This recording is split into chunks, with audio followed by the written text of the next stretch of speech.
morning, dear student. Today in class 9, we read about the fundamental unit of life, cell.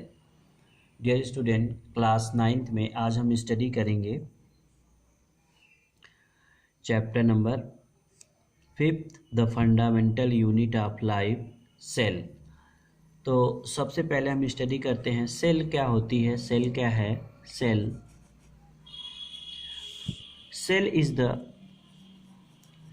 is the structural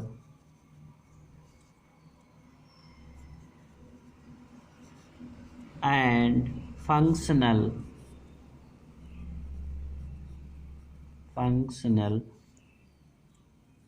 unit of all living being। ठीक है dear student, cell क्या है? Cell is the structural and functional unit of all living being. Cell किसी भी सजीव की संरचनात्मक और क्रियात्मक इकाई होती है। चलिए हम इसके डिस्कवरी के बारे में चलते हैं। सेल को किसने डिस्कवर्ड किया था? तो यहाँ पे हम कह सकते हैं कि सेल को सबसे पहले रॉबर्ट हुक नामक साइंटिस्ट ने डिस्कवर्ड किया था और इसको कार्क कैम्बियम से उन्होंने सेल को डिस्कवर्ड किया था।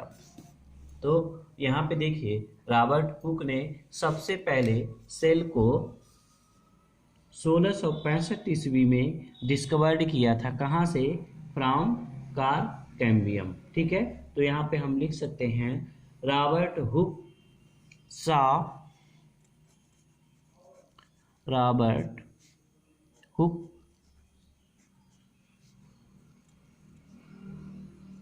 discovered cell first time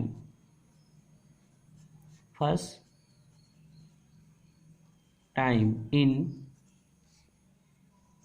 1665 1665 में। फ्रॉम कहाँ से डिस्कवर्ड किया था? फ्रॉम कार्क कैम्बियम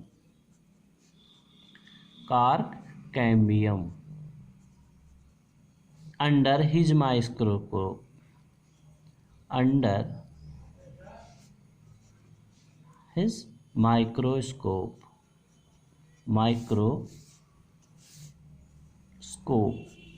ठीक है, तो इसको रॉबर्ट हुक ने 1665 ईस्वी में अपने माइक्रोस्कोप के द्वारा डिस्कवर्ड किया था। बाद में इन्होंने किस सेल को डिस्कवर्ड किया? The term cell. टर्म किसने दिया था? द टर्म सेल गिवन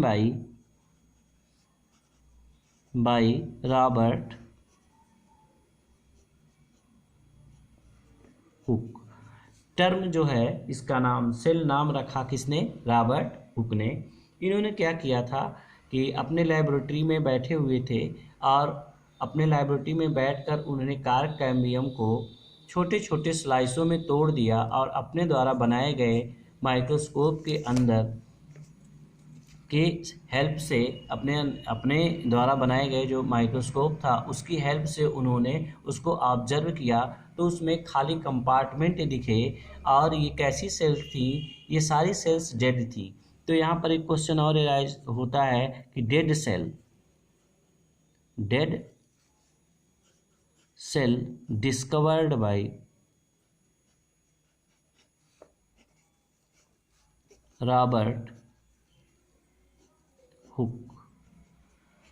ठीक है, तो 3 क्वेश्चन यहाँ पे अराइज हो सकते हैं कि सेल क्या है? Cell is the structural and functional unit of all living beings. ठीक है, रॉबर्ट हुक ने सेल को 1665 में डिस्कवर्ड किया था। कहाँ से? कार्क कैम्बियम से। ठीक है, अब टर्म सेल जो नाम सेल का दिया गया वो भी रॉबर्ट हुक ने ही नाम दिया था सेल का। सेल क्या था? रॉबर्ट हुक के द्वारा जो सेल डिस्कवर्ड की गई थी वो डेड सेल थी। वो कैसी सेल थी? डेड सेल थी। फिर इसके बाद 1683 में 1683 में एक साइंटिस्ट आए जिनका नाम था एंटोनी वान लीeuwenhoek। एंटोनिवान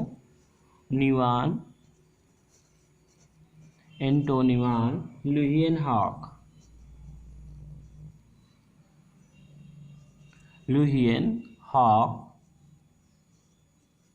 ये एक साइंटिस्ट थे जिन्होंने 1683 या हम कहते हैं 1683 में इन्होंने लिविंग सेल को डिस्कवर्ड किया। एंटोनिवान ने किसको डिस्कवर्ड किया? हम कह सकते हैं in 1683 Antonie van Leeuwenhoek discovered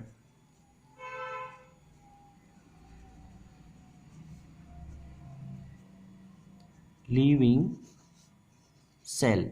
एंटोनिवान Leeuwenhoek ने किसको डिस्कवर्ड किया था? Living cell. सबसे पहले लिविंग सेल को किसने डिस्कवर्ड किया था? एंटोनिवान लुहियनहॉक ने, जबकि डेड सेल्स को रॉबर्ट हुक ने डिस्कवर्ड किया था। आगे हम चलते हैं। इन्होंने किसको डिस्कवर किया था? लिविंग सेल्स को। और जैसे इन्होंने कहाँ से डिस्कवर्ड किया था? तो ये लिविंग सेल्स को तालाब के गंदे पानी से, डर्टी वाटर से इन्होंने ऑब्जर्व किया था। और इन्होंने क्या क्या ऑब्जर्व किया? इन्होंने स्पर्म सेल को, बैक्टीरिया को डिस्कवर्ड किया। किसको? Living cells. जैसे एग्जाम्पल में क्या हो जाएगा? बैक्टीरिया एंड आरबीसी और स्पर्म सेल, इन सेल्स को क्या किया था? उन्होंने डिस्कवर्ड किया था। और इन्होंने डिस्कवर्ड किया तो ये सेल्स इतने छोटे दिखते थे, इसके वजह से इन्होंने इसको क्या नाम दिया कि टीनी एनी मॉलिक्यूल्स। इन्होंने इसको क्या कहा? Tiny animalcule. तो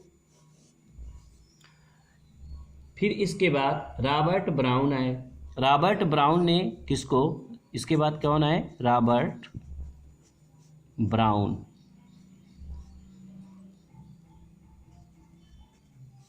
ठीक है। रॉबर्ट ब्राउन ने 1831 में इन्होंने डिस्कवर्ड किया न्यूक्लियस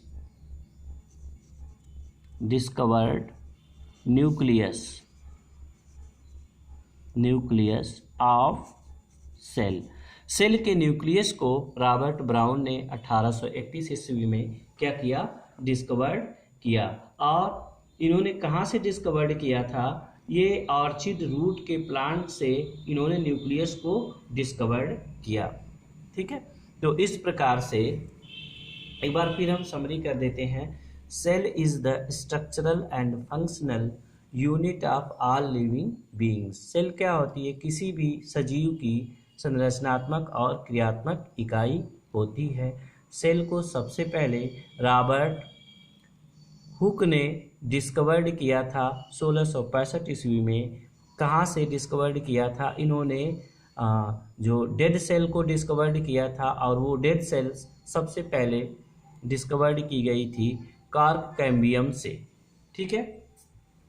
फिर इसके बाद टर्म जो सेल का नाम दिया गया कि इन्होंने सेल क्यों कहा, तो इन्होंने सेल का नाम दिया रॉबर्ट हुक ने। फिर इसके बाद लिविंग सेल्स को एंटोनिवान लुहियनहॉक ने डिस्कवर्ड किया। और इन्होंने कहाँ से डिस्कवर्ड किया? इस लिविंग सेल्स को दांत के खुरचे हुए मैल से, यानी गम से, जो डर्टी जर्म्स होते हैं उनसे डिस्कवर्ड किया, तालाब के गंदे पानी से। तो इन्होंने देखा कि यूनिसेलुलर ऑर्गेनिज्म होते हैं और ये एक सेल्स के बने होते हैं। इस प्रकार से इन्होंने लिविंग सेल्स को डिस्कवर्ड किया 1683 में एंटोनिवान लुहियनहॉक ने। और ये देखने में इतने छोटे थे कि इन्होंने इनका नाम पहले दिया क्या? Tiny animalcules. फिर बाद में यही टीनी एनी मॉलिक्यूल्स सेल के नाम से जाने गए। ठीक है। आगे फिर इसके बाद रॉबर्ट ब्राउन ने 1831 में न्यूक्लियस को डिस्कवर्ड किया। और ये न्यूक्लियस डिस्कवर्ड वहाँ से किया, ऑर्चिड के रूट की सेल से न्यूक्लियस को क्या किया? ऑर्चिड एक प्लांट होता है, उसकी रूट, उसकी जड़ की सेल में पाए जाने वाली जो सेल्स होती हैं उन्हीं से क्या किया, न्यूक्लियस को डिस्कवर किया। फिर इसके बाद पुरकिंजे फाइबर, ठीक है, जो पुरकिंजे होते हैं, जॉनसन पुरकिंजे नामक एक साइंटिस्ट थे। पुरकिंजे ने 1939 में प्रोटोप्लाज्म को डिस्कवर किया। उन्होंने कहा कि सेल के अंदर कुछ लिक्विड मटेरियल्स पाए जाते हैं और ये लिक्विड मटेरियल्स कुछ फिजिकल प्रॉपर्टी रखते हैं जो लिविंग प्रॉपर्टी शो करती हैं। और उन्होंने कहा कि उन्होंने उसका नाम क्या दिया, पुरकिंजे ने उनका नाम क्या दिया, प्रोटोप्लाज्म दिया। ठीक है, तो आज के लिए इतना ही। नेक्स्ट डे सेल के थ्योरी और उसके स्ट्रक्चर के बारे में हम नेक्स्ट डे डिस्कस